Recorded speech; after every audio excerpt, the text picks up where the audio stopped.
Karon, naghimo kog improvise nga cake molder. Kaya nga akong order ugma, nagkinahanglan ko og unom ka cake molder nga size 7. Unya in town, kay duha ra man gyud ni kabuk akong cake molder nga size 7.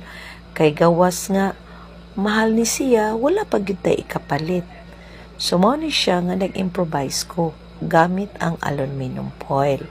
So ako lang na siyang gitarong og hapnig ug akong gitarong og hulma sa molder. So mao na ni siya. Unom ka buok akong gikinahanglan para mausa lang ko kasalang kay medyo man dako-dako man ni gamay akong oven, makarga ra man sila tanan. Gawas nga makasave ko sa oras, makasave pa jud ko sa gas.